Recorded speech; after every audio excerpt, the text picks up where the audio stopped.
Going live. And yippee, I'm live. Woohoo. Yeah, day off and not wearing pants, so everything's good, right? Yeah. So let's start with um, yesterday's stream. Because I was talking about the one thing that I stand against. Like I think it's funny because if you look at where my causes and the things that I support and the people who I support and the people who I like, you'll see that it all goes down to like literally everything. I mean, I know Einstein said that everything's relative, but everything seems to branch off as far as like my causes and my interactions with people and everything like that all stems from um, and how I deal with always stems with how I deal with bullies and people who take advantage. And I don't even mean to separate them because they're the same thing to me. Everything just stems right down to being people bullying other people and trying to force them into doing things that they don't want to do, or beating them into submission, so that they can get whatever it is that they want from them. I mean, and sometimes it's just the joy of seeing them in pain, um, and that's to me what a bully is, and why I'm staunchly against it. I quickly said. Um, I'm going to try to quickly say it, even though I went in length the last stream. But yeah, it's bullies really um, have affected my life and affected how I can empathize with people and situations and stuff like that, especially their relationships and even their small interactions with people. I mean, I always talk about the bullies and I don't talk about the other side of it, which is the people who are kind, the people who are generous, the people who want to lift you up, the people who help. Mr. Rogers says, always look for the helpers in any tragic event. And, I take that to heart.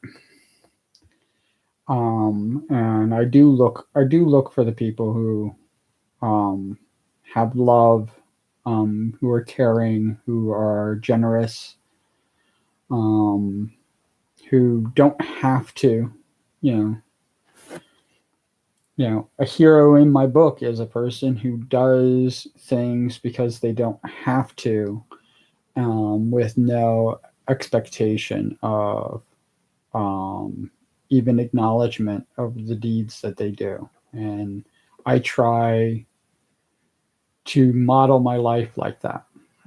I try to be the hero that I want others to be. Um, One of the things that I worried about because I am so staunchly against bullying, is that the more I seek revenge and that stuff, once I go down that road of hate, I become exactly what I don't like. I become the bully itself. And have I been? Yes. And you know, so I'm trying to get all this out of the way so we can just have a fun, happy stream and goof around. And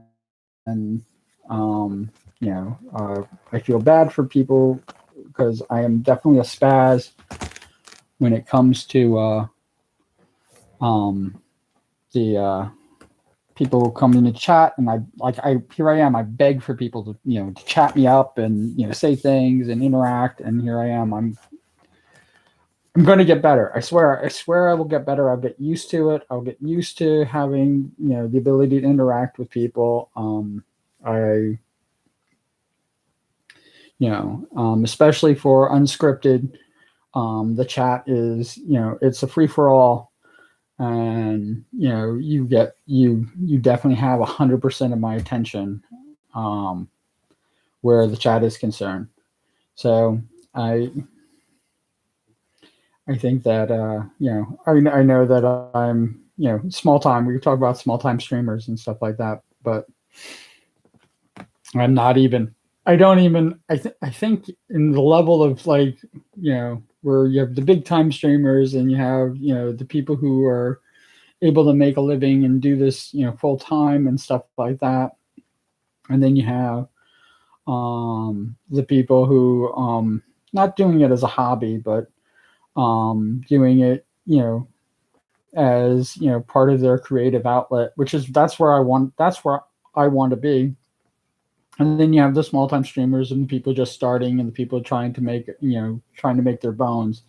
And then below all of that, there's me, right at the bottom. And I'm happy there. There's nothing wrong with, and I definitely have made choices in the way I've set up my stream and the way I do my stream, and I even forget to, say that I'm even streaming live. So, it is what it is. You know, somebody asked me, why do this if it's not for a career? And the main reason that I do have my channel, and this goes into the singing, which I went into depth with in the last stream. But the reason that I'm doing this is it's very selfish, and you can even say even kind of narcissistic. So it's actually perfect because it's my stream. I get to do what I want, but I do it. This is kind of like my therapy. So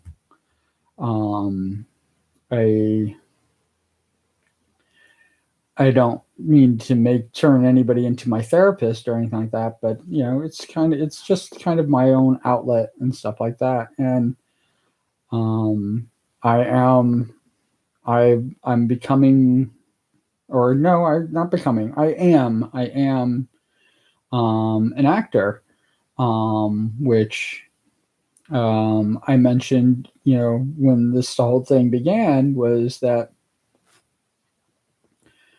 when I took theater appreciation, and and I was doing all the different aspects of putting on a play, from writing a play to directing a play to acting in plays, and doing all that stuff.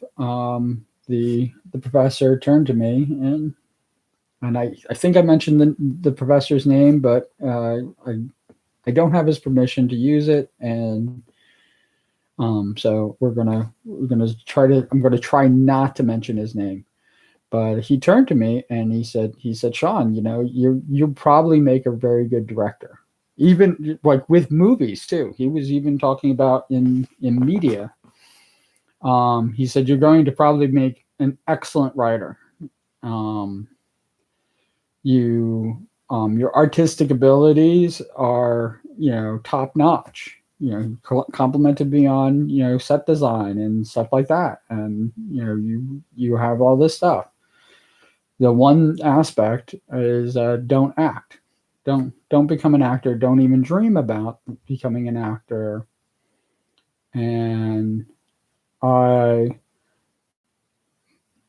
wasn't heartbroken at the time when the professor told me this. I had I had great respect for him, and I definitely knew, it's kind of like where the singing is. I definitely knew that I had a lot of limitations to overcome and a lot of things that I would have to do in order to become an actor.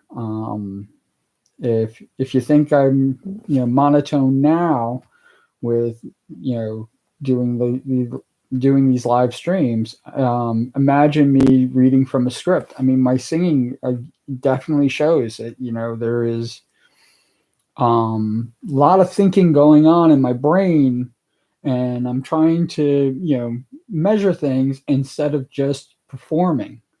um, I have been told many, many times with people who know and who have heard me sing in real life, which that those songs, the times I'm singing like that, tell me that I'm a hell of a lot better singer than I am in all. They don't even have one song of mine, and even the covers, that I there's a lot of the songs that I sing all the time, and there's something about me trying to fix it. I'm fixing the problem, and the end result is not good. I'm not tonally good. I'm not hitting notes, or I'm not carrying the tune that I'm supposed to be singing and stuff like that. That's happened. That happens more than I'd like to admit. I mean, the off key singing um, also happens. It happens a lot, but hopefully not as much as it is. And then of course there's the technical problems where I'm either too close to the mic, or the mic's too up, and the music's too soft, or the music's too loud and I'm too soft, and it's not a good mix and stuff like that. Here in my library right now, those songs seem to be in the best shape than the songs that I was singing in my lab. And there is a stark difference between how those are performed, and I am changing. I changed the volume on the microphone. I where the placement of the microphone compared to the music, that there I've changed that up, and there's something about the acoustics in my lab compared to here in the library that changes the whole thing. So I've been trying to do more songs in the library, and then it's the actual song itself. Now it's my chance to perform. So now I can't fall back on technical issues. I'm now falling back on the fact that I can't perform it properly. I will admit I have never in the 215, I think I have 215, the 215 songs. No, not 215, 115 songs. 115 songs that I've already, have recorded.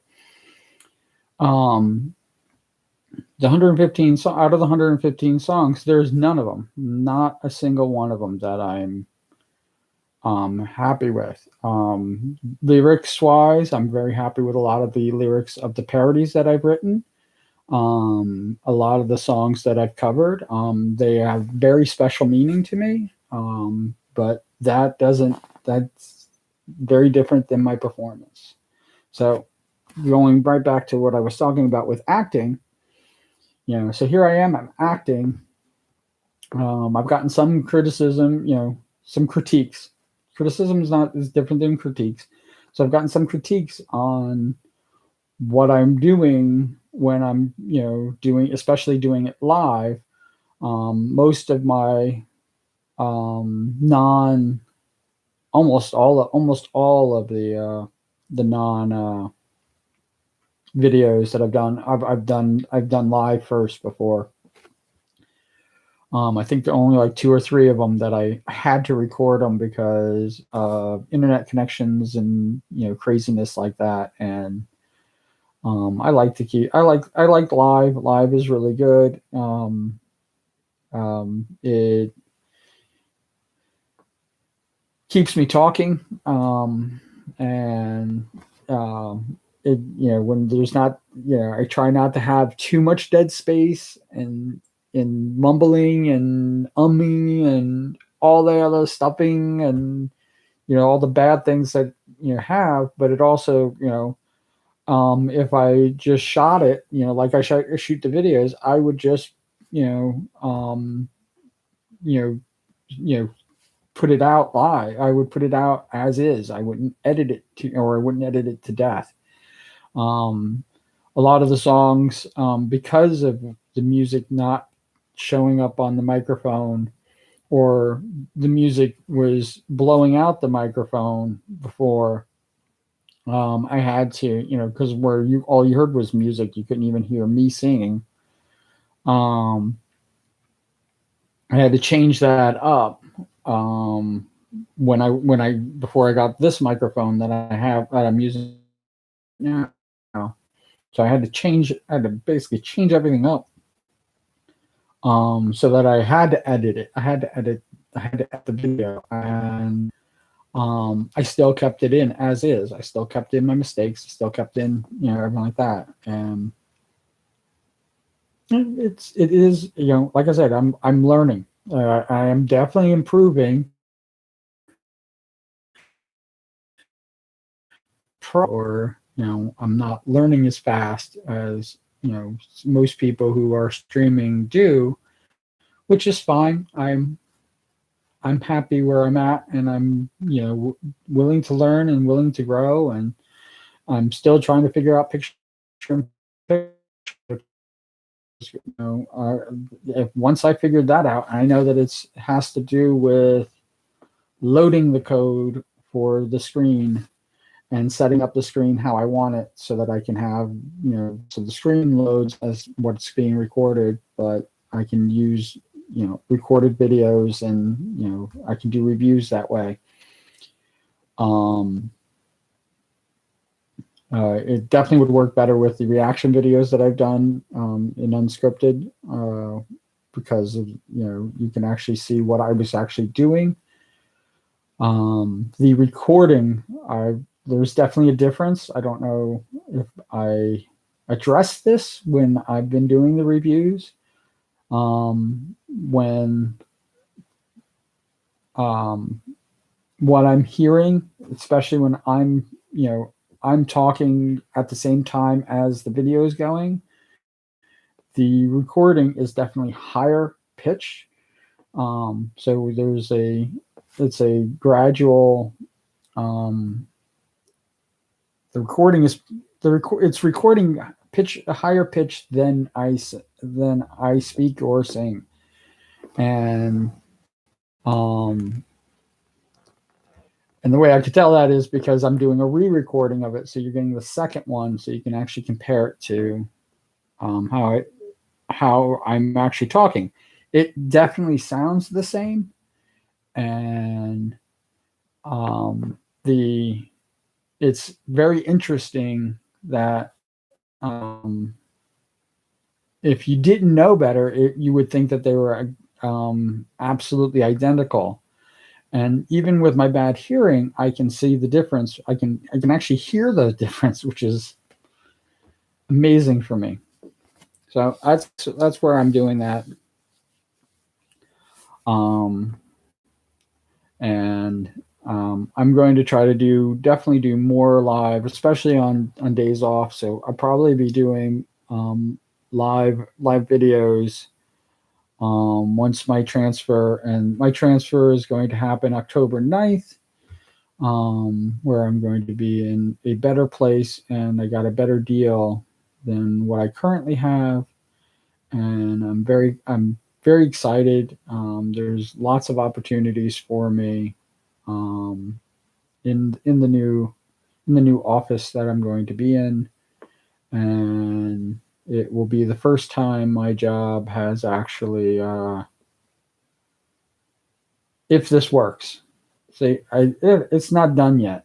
It's not set in stone. But if it does work, if it does work out, and I'm very disappointed that the fact that it's taking so long for the transfer to happen. Um,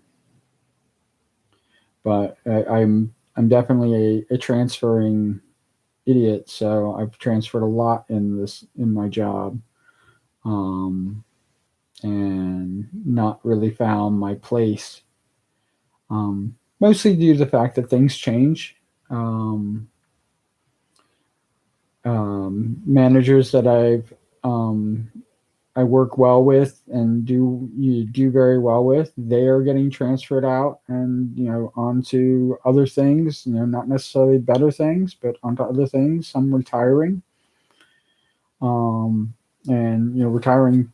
I would say is a better thing because they're not doing the job anymore. But the managers that I respect and have a lot of, um, you know, would basically work to death, work myself to the bone for, are one, becoming few and far between, and two, are aren't lasting as long as I'm lasting in the position. So um, finding a good fit for me, that's the reason why I seem to be transferring a lot.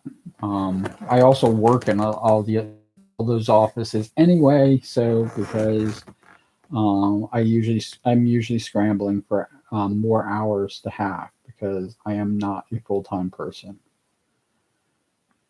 and there's a little bit of, it's kind of an abuse of that privilege, the fact that I'm part time working full time hours, and they know it, and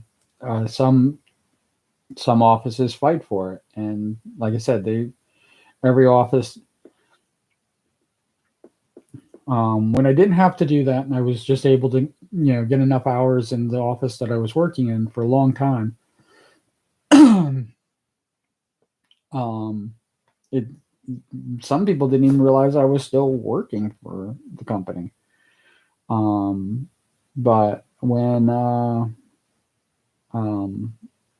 the manager that I had, making sure that I was getting all the hours that I needed, even more hours than I can handle. It was you know a banquet of hours, and I tried to take as much as I could, and in the end, you know, when he transferred out and a new manager came in, the new manager wanted nothing to do with it, and I tried to talk to him about it. I tried to work it out with them, and they decided that whatever their agenda is and the way they manage was the way that it was going to be, which did not include any of my needs, and that's why I transferred out. And I didn't transfer. I it was a transfer from out of the fire and into the fire, and instead of me, looking around and actually, getting a better deal, at least one that would afford me more hours. I basically took the first deal that came my way, and it was not a good fit. And it has nothing to do with the manager. It has nothing to do with the job itself. It just, I do not like, hopping around all over the place, to try to earn hours. It feels like I have a full time job trying to get hours, to get the hours. And there have been days when I don't work, like today. Like I said, if I had my way, I wouldn't be off today. And if this was after October 9th, I wouldn't have had today off. And it's kind of really bizarro when you think about it, because now I've already been secured to transfer, and I can see, and I can see the other place that where I'm going to be working, and I'm actually working, any hours that I can pick up, because I don't have enough hours in the current place that I'm in.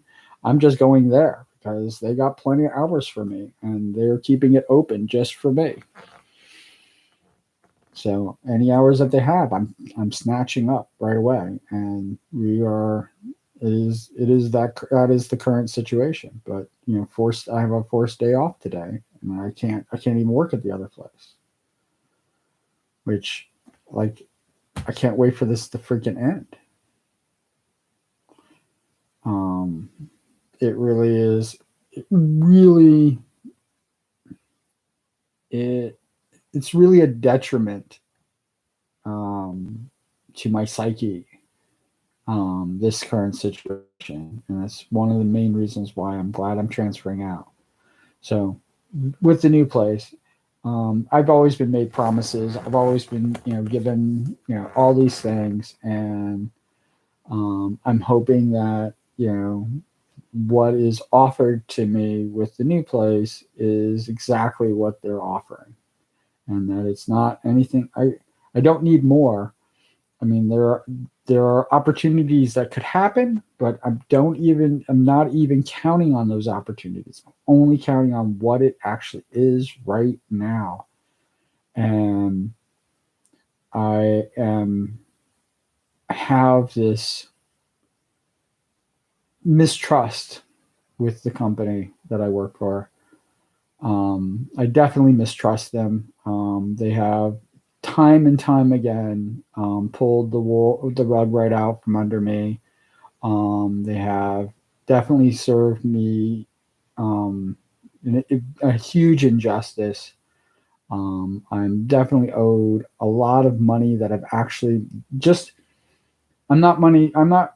I don't even look towards the bonus money that they were offering for it. I'm just looking for the money for the hours that I worked. That's it. That's all I want. Even time and a half, because all of it, because I do work over 40 hours, all of it should be time and a half money. I don't even look for the time and a half, just the pay me for the hours that I physically worked and give me that money. And it's like they absolutely refuse to even like do this. I mean, I'm saying that they absolutely refused.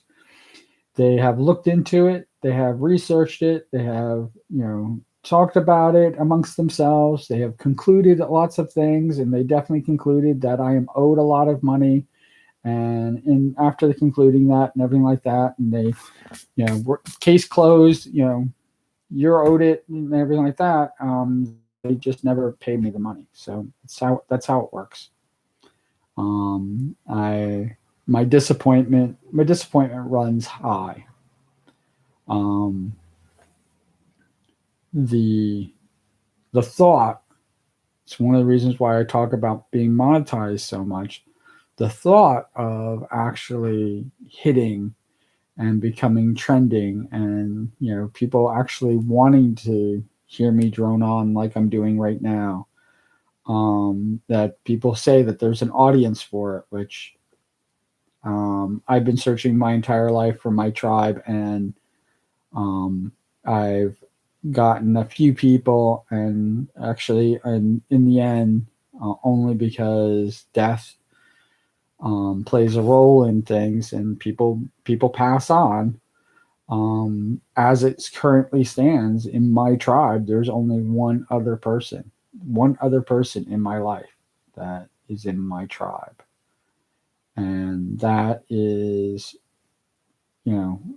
I'm 50 now, and I've been searching for my tribe pretty much all my life. But let's put a realistic time frame on it. When I was forced to be with large groups of people, and I won't say that friendships in school and grade school and even college are fake. But for me, you're basically being forced to be with these people, not of their own free will, not of their own volition. So the friendships and the kindness and the things that that we shared, it is because of the school, not because of our shared experiences and shared goals, or anything that would bring a tribe together. Just wanting to spend time with the person, the convenience of being in the area where the education was happening, that overrid all that, and just basically it just lumps everybody together. So finding tribe people, especially in those type of situations, it is the school actually takes all the credit for bringing us together. And once there's no school, that bond basically glued it, the bond, the glue that put us together, that stuck us together, one is just school. Once you pull the school out of there, there is no bond anymore. There is no connection. There is no this. And I have spent many years trying to keep those connections going, trying to keep that way of doing things with the people in my life who I felt were in my tribe, alive. And listen, real life happens and things happen and people grow apart and all this stuff. And I have to realize that, time is definitely not on my side where this is concerned. So, one of the things that I've actually said is that, there's a community that I'm closer to the community than I've been with people that I went to school with people that I grew up with people, even in my own family. I'm closer to the, people that I've known now. It's, 6 months, 7 months. People I'm closer, I was closer to them after 3 months of hanging out with them. I'm closer to them after 3 months than I have been to people that I pretty much spent every day with, 6 hours a day or whatever it is. Sometimes they were my roommates. I'm closer to these people that I've never physically met and only have chatted with. And they could be people that I physically met in real life, but I'm not close to the real person. I'm close to the person in chat. So I have a complete and total distinction between who they are. Yeah. So, and I will always, I think till the day I die, I will always be seeking my tribe. And like I said, my tribe is two. Am I open to have a larger tribe? Yeah. Do I know people who, I sometimes worry that maybe somebody does consider themselves in the tribe, and maybe somebody else considers themselves in the tribe, and I'm not allowing them. I'm not acknowledging that fact. And if that is the case, I'm very sorry. I'm dumb. So you're going to have to, basically beat me upside the head and say, idiot, I'm in your tribe. And I will basically acknowledge that. What I have to do is say, I'm in your tribe. The only thing that I can say that I, put forth as the rules is that it's open to everybody. Everybody can be in my tribe. I don't have any restrictions. There is no, intelligent level. There is no color of person's skin. There is no sexual orientation that a person can have. There is no gender identity that, restrictions. There's no even political view that a person can have. Their culture. There's no restrictions preventing somebody from joining the tribe if they want it. The only thing that I can say is that if you do join the tribe, so there's who basically can apply to the thing, which is pretty much the entire human race. There's not very many restriction. There's not very many people that would fall into would be restricted from joining it. Then there's the very, very small group, and like I said, 2 out of 7, almost 8 billion people. There's only 2 that are actually in the tribe. That I know that are in the tribe, I should say. And then from that, there are the people, and it's almost as small. It's a handful of people. From that, there's the handful of people that were in the tribe, who have made the conscious acknowledgement that they don't want to be a part of it. And I don't have any, I can't say that, they're not allowed back in if they, people's minds change, things change and everything like that. My only thing is that whatever reason that a person would leave my tribe, my group, my influence, and physically leave it, whatever that reason is, it could be anything. It could even be, you can even think it's the stupidest reason to do it, like time. Like, I don't have time for this. So, and that acknowledgement, that's fine. But whatever that reason is, why would you want to come back? That reason, did you solve the problem? I'm not changing. I'm still Sean. So whatever the reason is, you're coming back to exactly what you left it for. And so whatever that reason will still be there. The problem, I'm not looking to solve the problem and, fix whatever problem that you have. And yes, if you definitely changed and you feel that, you're more open to being a tribe member, I won't stop you from joining the tribe again. But I still would question why. If you quit, you quit. I mean, stay out. Doesn't make me any less of a friend or any less of a person, depending on, who you are to me. Um, I definitely think that bullies, if you're a bully and you want to be in my tribe, you're going to find it very, very, very difficult to be a part of it. And if you quit because you're a bully, if you join the tribe and then quit because you're a bully, because it's not going to be tolerated, and you think, oh, I've changed my bullying ways and I'm going to join the tribe again. I was just like, why would you do that? Why would you do that to yourself? Because you will always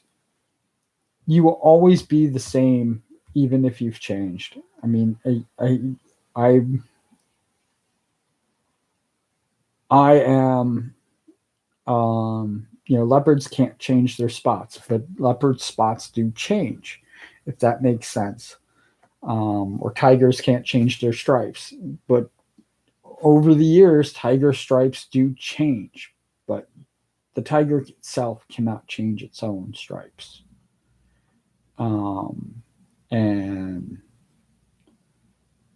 I, like I said, I'm not against it, but I just, will question why. Why would you want, if you left, why would you want to come back? There's no reason. There's no reason for it.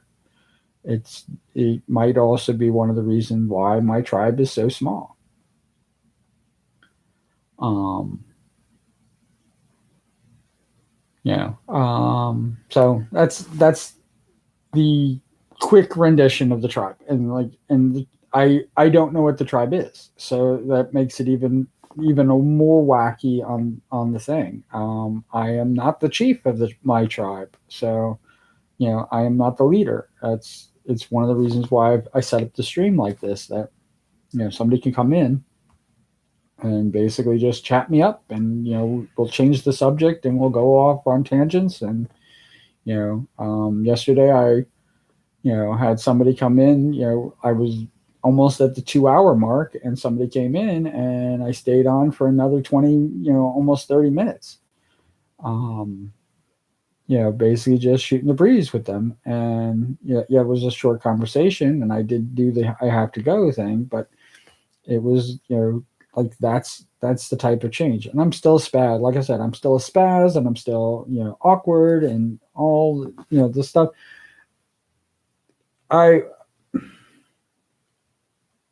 People who throw, and maybe it's just because I don't personally understand it. It's something that I don't have a reference point with it, where shyness is concerned. I definitely understand anxiety. I definitely understand overthinking and trying to impress, especially when you're overthinking things, and it basically comes out like what blah. I listen to my singing. You'll definitely understand what I'm talking about here. Um, but being shy, um, I I really don't. I I do my best to try to comprehend it and try to understand it, but I really don't know it. Um, like I said, I can equate shyness to anxiety, and that I understand wholeheartedly. I understand that aspect of it. If that's shyness, I don't have that. I don't have that. I don't have that next level of where it prevents me from doing.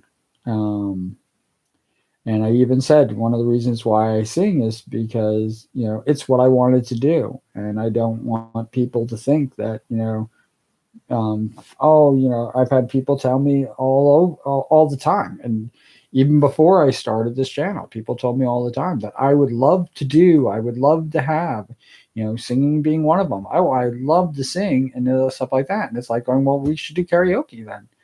And they'd be like, oh, no, I couldn't do that.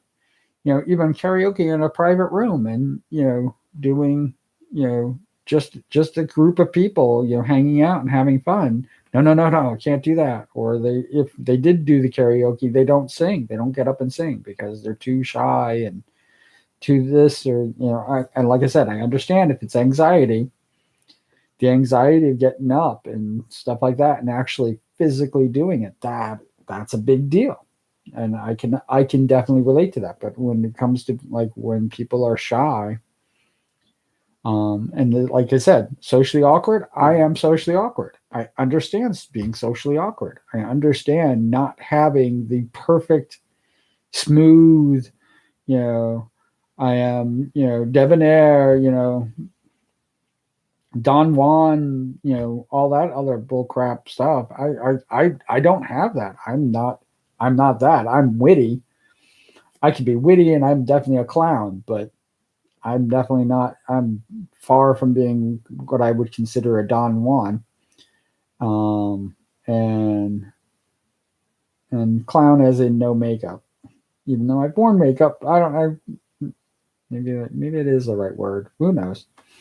But I'm definitely socially awkward. I'm definitely most situations that I find myself in, especially in groups, which is one of the reasons why I don't like large groups of people. I'd rather have small groups of people and deal with small groups of people all the time, one on in real life. I'm definitely not a um, it's it's easier for me to relate and be a part of smaller groups than it is for large groups. Using the theater as an example, that's me in front of a large group. Um, I have to disconnect between me and the audience. I mean, here it is. The mark of a great actor is the connection to an artist. That connection that the artist has to the audience is vital, and it's very important. It's very important for acting on stage. And I am the exact opposite. I don't get butterflies in my stomach. I don't get nervous. I don't get anything like this. But when I have to, when I'm acting, here I'm saying I have to, I will almost entirely disconnect from the audience. Um, I will not hear their laughter. I will not hear their cheers or their boos or their sighs or I don't. It's all gone. Everybody talks about that fourth wall that happens. I have that when I'm acting on stage. There is no audience to me. There's nobody there. And it's because they are such a large group that it's too much.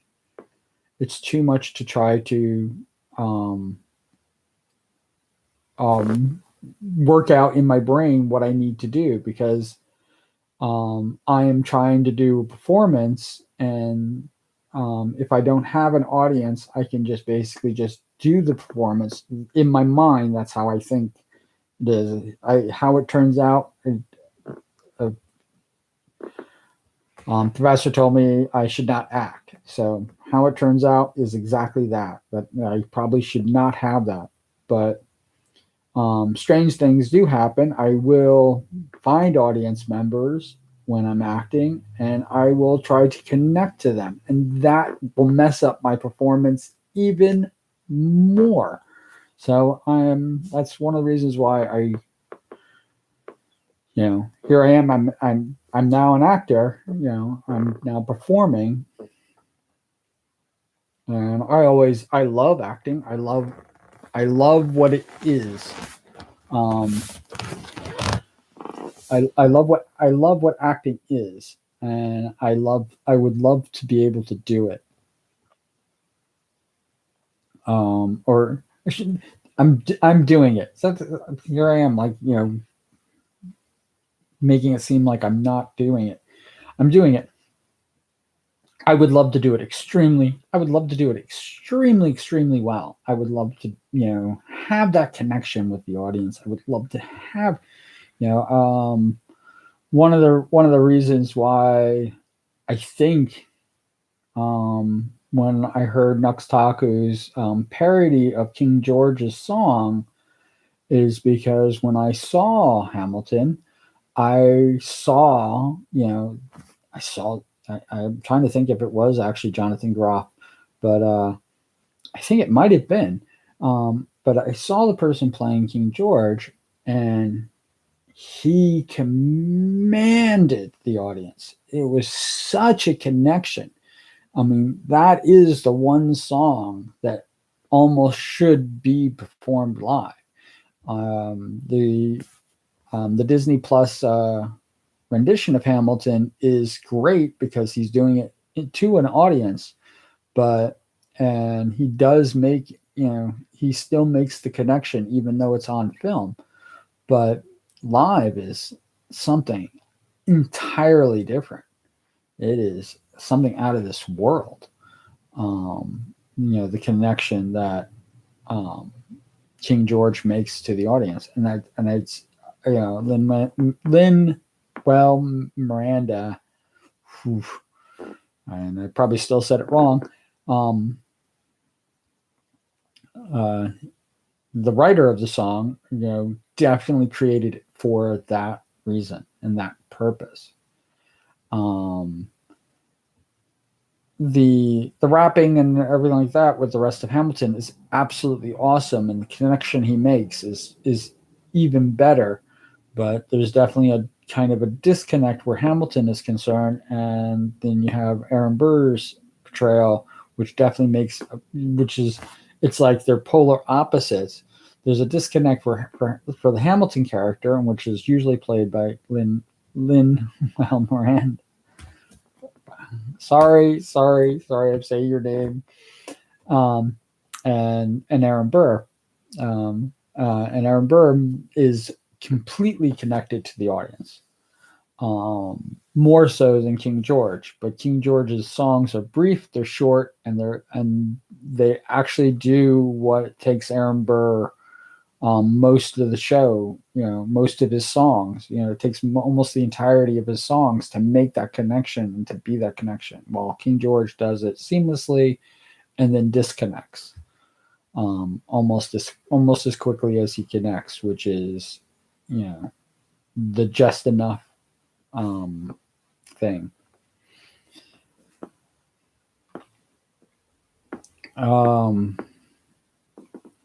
Yeah, so there's that. There's the fun.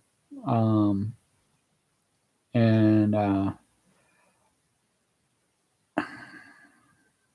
so that's where I'm trying to think of me not acting, and here I am acting, and me not singing, and here I am singing.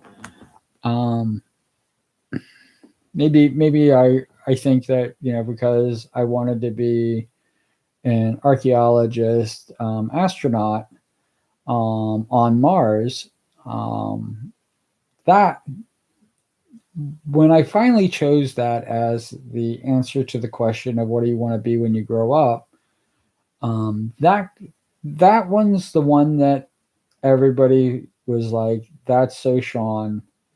Um, it's never going to happen. It's never going to be. But we'll let Sean have that. Maybe he'll become an archaeologist. Maybe he'll become an astronaut. But I don't think that in the time that we that I've been saying that um, the Challenger exploded, um, Columbia exploded, they mothballed, the shuttle program, which they were already kind of backing off on. There were less and less flights every year, and it's like they were mothballing the entire space program.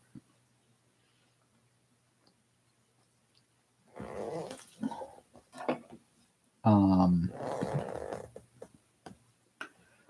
I wanted to be an art. I discovered archaeology without Indiana Jones or Tomb Raider or any of that stuff. So I, seeing Indiana Jones and um, Tomb Raider and those types of archaeology, that I think that that's two generations of people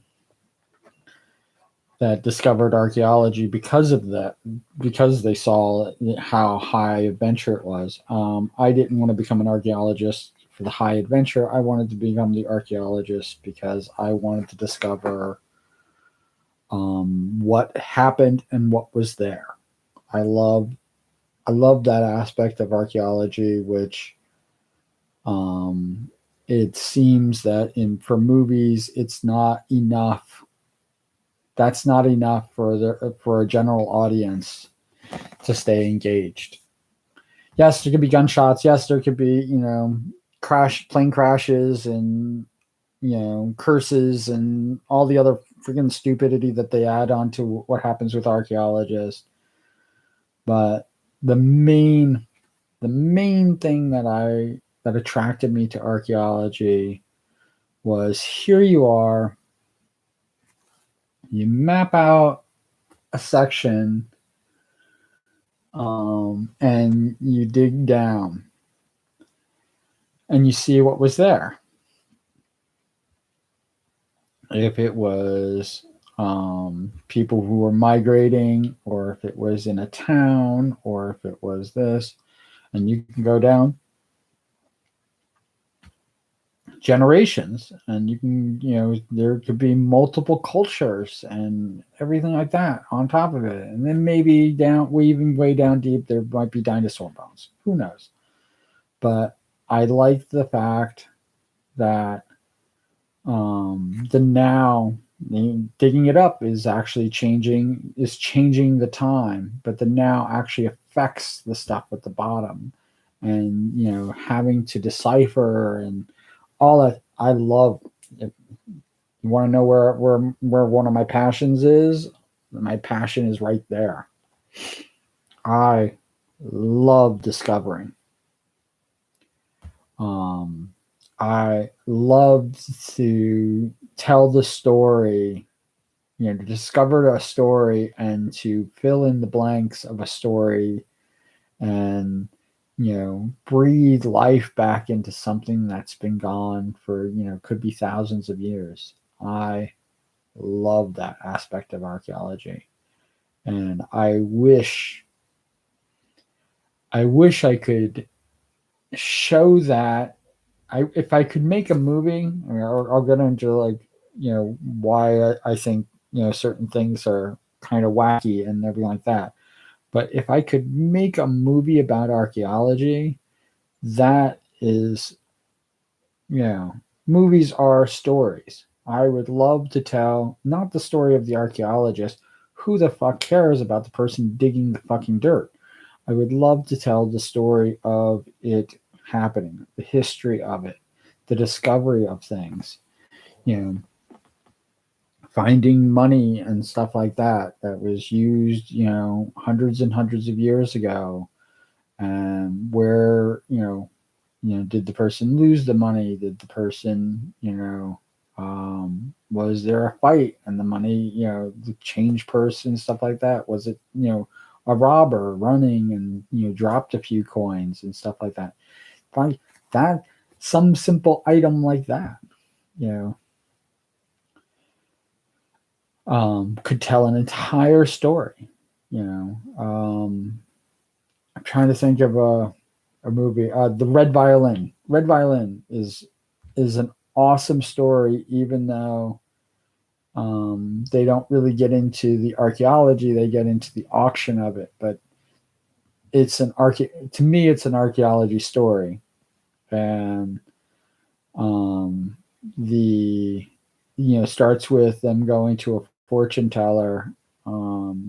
The A woman who's pregnant going to a fortune teller, and she's the wife of a violin maker, and it's all told from the fortune teller's standpoint, but it's a story after story after story of what happened with this red violin. And that aspect of archaeology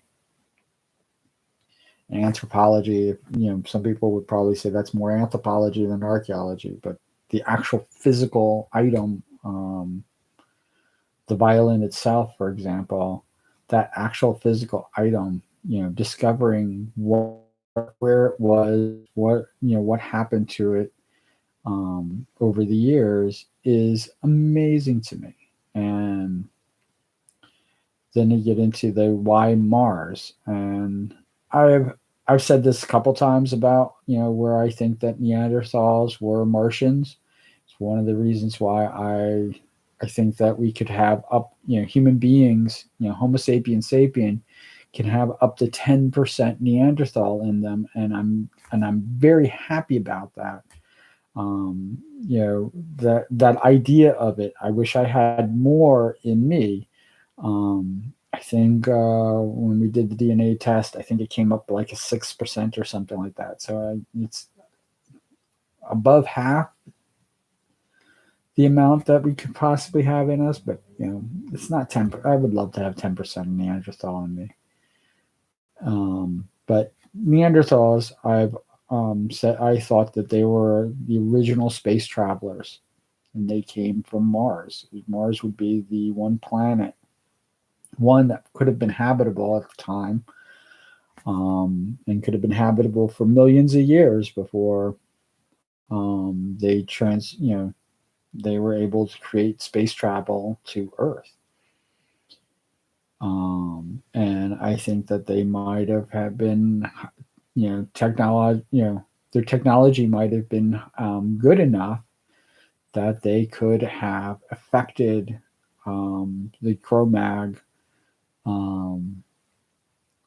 into Homo habilis and this stuff. Obviously I know a thing or two about archaeology. I did take a course, and I did study it, and I did read about Leakey and all the stuff. So once we get into Homo sapiens, just Homo sapiens, from Homo erectus, once you get into that aspect of it, that's when the influence of the Neanderthals actually becomes part of the DNA in from Cro-Mags, and you can see how the interaction and that bit of DNA changed the the human race to where it is today. And I think evolution is an amazing tool. I think that everybody talks about how why haven't human beings changed, and we are evolving and de-evolving at the same time. And it's the way nature works. Our survival as human beings, and the reason why we become so different is because the longer we survive, the more chance of the DNA getting passed on and carried on, and but what we go through as human beings is what, good or bad, what we go through environmentally will change and affect our DNA. And you can argue whether it's revolution or evolution, but that definitely has to be evolution. Mutant genes exist. We are mutations of our predecessors, and something has to change. And why don't or one of the big questions, as people say, is why don't these types of humanoids or ancestries of humans exist anymore? Because they weren't fit to survive. It's the reason why they don't exist now. I mean, we had to survive. Chimpanzees, everybody talks about how we evolved from chimpanzees, and we did not evolve from chimpanzees. We actually evolved from an ancestor of the chimpanzee, and we have a shared ancestor. We are not on the same tree as chimpanzees. They have been evolving as well. They've been changing over the years. And that's one of the things that, when I learned about that, because I have always thought that we came from monkeys, and we're basically the monkey type that jumped out of the tree and then lived in caves. I actually thought we lived in caves, and so we jumped out of trees and decided to walk on 2 feet and lived in caves. That's pretty much how my education of the human race went. And when I found out that not even close to what really was happening, I was taught to question everything. I think Ron Reagan, I think it is stay open to the probable, but always have I don't fault people for thinking that the earth could be flat, but you have to go with the evidence. You can't ignore, you can't believe something without any without any basis in facts, and then you can't have that. You can't continue to believe something if the evidence proves you wrong. It does not matter if 100 years from now they prove you were absolutely right. You have to go with the evidence that we have, because otherwise you're not moving forward. You can't move forward towards your end goal, which will never happen, only because it's so proven wrong. But there could be something else which we don't have the evidence for. And that's where you should be moving towards. You should accept the evidence that we have. You should accept what we see as facts, but you should also question forward, not backwards, forward, where you want to go. And that's where this whole anti-science freaking bullshit pisses me off. It's also one of the reasons why I am very adamant about getting religion or faith. Science does not rely on faith.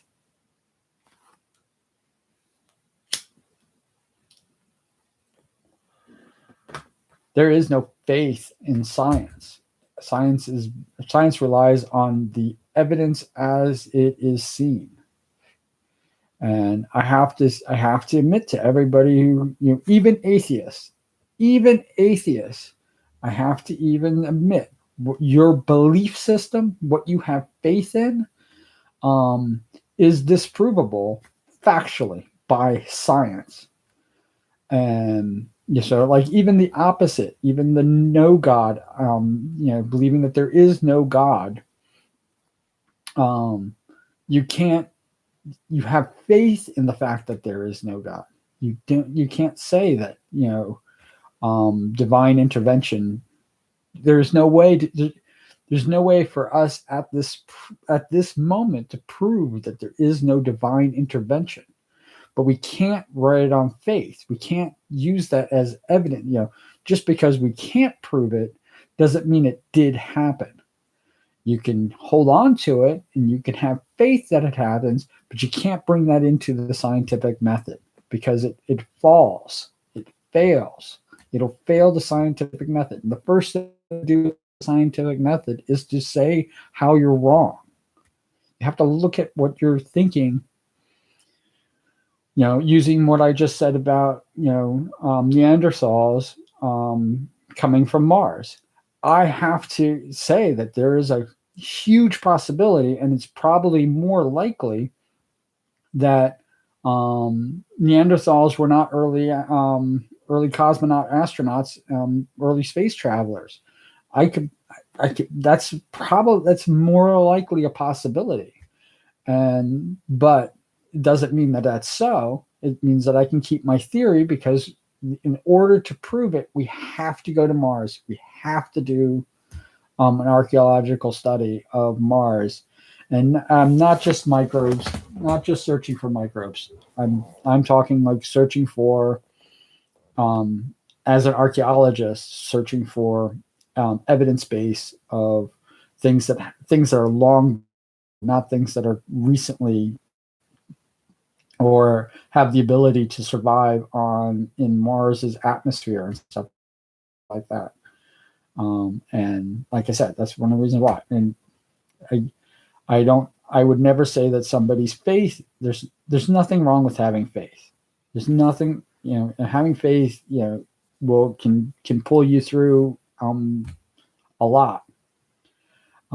It can also be a detriment, but it can definitely get you through hard situations. So having faith is a very good thing. I believe it, and I believe whatever your faith is, as long as you hold to it, as long as you follow the rules of your faith, it can only be stronger.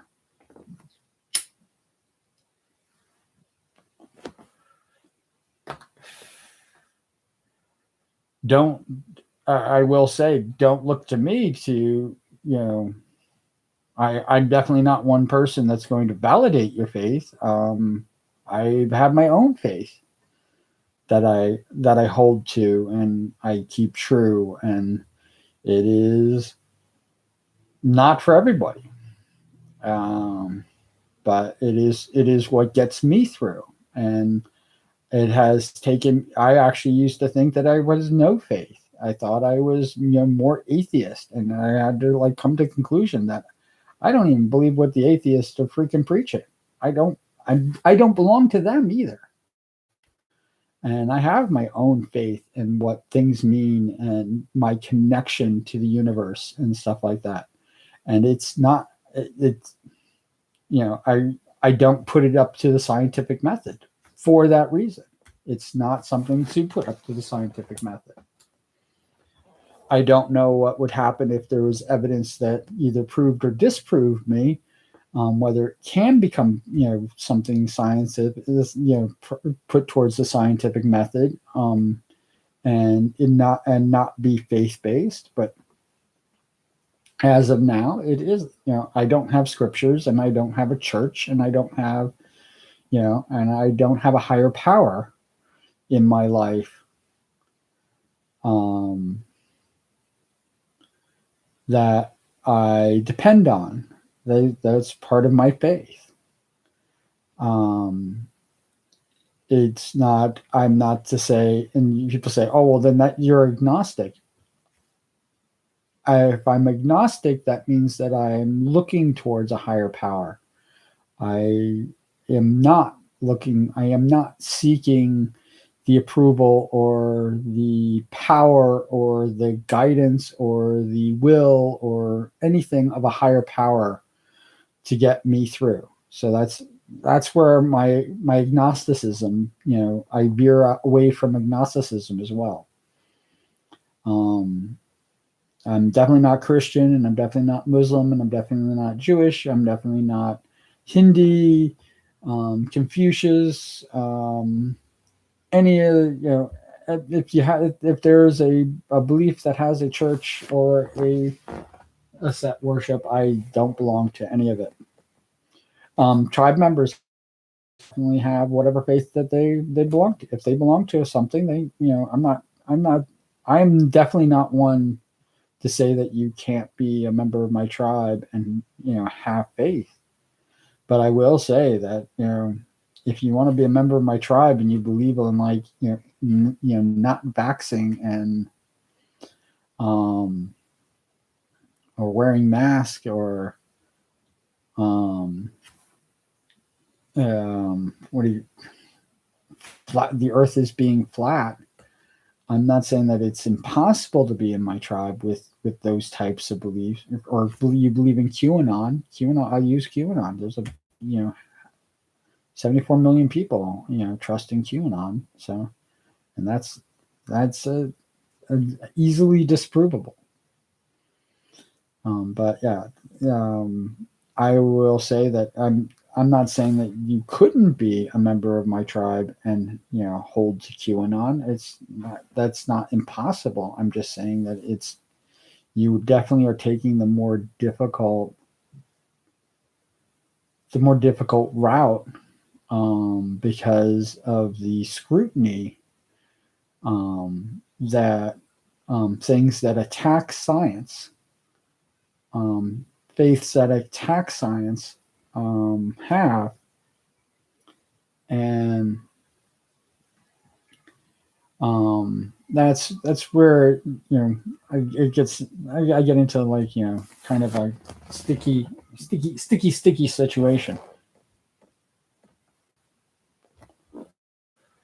I was trying to have here I am talking about serious stuff, and I wanted to not be so freaking serious. Why so serious? Um, but yeah, these things are important, so I can see why I need to talk about them. But like I don't my life is difficult enough as it is. I don't need to add to the difficulties. How I look at it. That's how I see QAnon. That's how I see most conspiracy theories. Um, it's you know if those things did exist, um, one we would this would be a very different world, and my free will would be definitely compromised. Um, why would they allow a person like me to even exist? And that's how I look at why most conspiracies fall apart. Um, if it's just that they don't care about me, that's not a conspiracy, because I don't think that they do care about me. I don't even know if they care about my vote, um, which I think is my one power that I have. So if political parties don't even care about the thing that gives me power, now you get into a whole big thing, but it's still not a conspiracy. Um, I think that we should always just use it if it is, but don't let them take that away from you.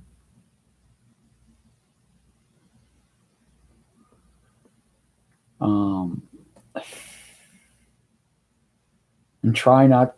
I'm not going to tell you anybody how to vote, but try not to vote to where you take other people's power away, because the power when you take somebody else's power away, you vote for a representative that is headstrong on taking other people's power away.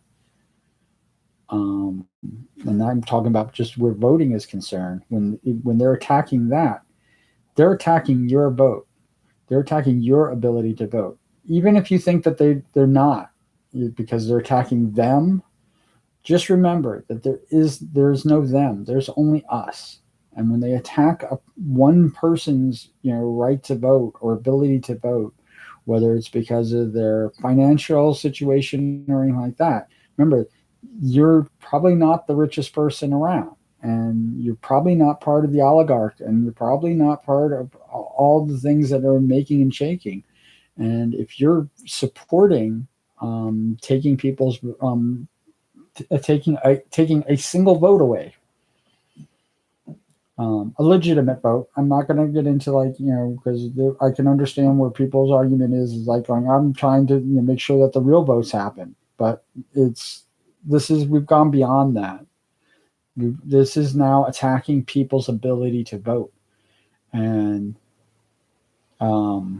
if you allow that or support that, remember your vote will probably get taken away as well. You will probably end up without a choice. It is, as much as I hated 45 being president, the fact that he was president, and as awful as it was, and I know some people talk about how great it was, the fact that more people who voted supported that, and even though I did not support that, and he became president, should be the absolute acknowledgement of how votes work. That's how it should work. And as much as I don't like the fact that he was president, I still acknowledge him as president, and I still acknowledge the damage that he's done, the 4 years that he was president. Now you get into where we're at right now, and we're already getting into where midterm elections are going to be coming up soon, and it's already a complete and total craziness, because people are what makes me crazy is people are already contesting the results of something that the votes haven't even started being cast, and they're contesting the results, and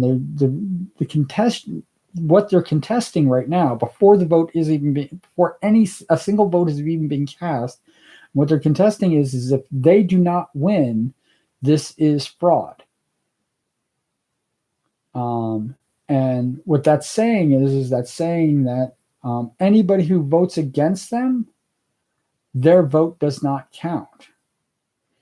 And think about what that would mean if it was reversed. Think about what it would mean if it was a candidate that you don't want, that you're going to vote against, and that candidate was saying that if anybody who votes against me, their vote should not count. That is what they're saying. It's not winning by, who gets the most votes. It's winning by this. And yes, Donald Trump did not win with the most votes. Donald Trump won with the Electoral College, and he did not win that way. He did not win. He did not win the majority. He has never won the majority, not even close.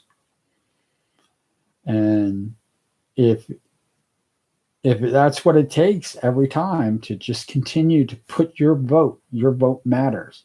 And that's why your vote matters. Even if you're for a person like that, you should vote for the person that you want to. But I strongly urge you to think about what voting for a person who wants to discount a single vote, a single legitimate vote, or contest if the votes don't work out his way. That's not voting anymore. That's not voting. Any candidate who has already put forward the idea that they're going to contest a vote they're no longer your vote for them does not count. Doesn't mean anything. Your vote means nothing. They are looking to win no matter what. Your support of them, even if it was a close race, your vote to them does not matter, does not count.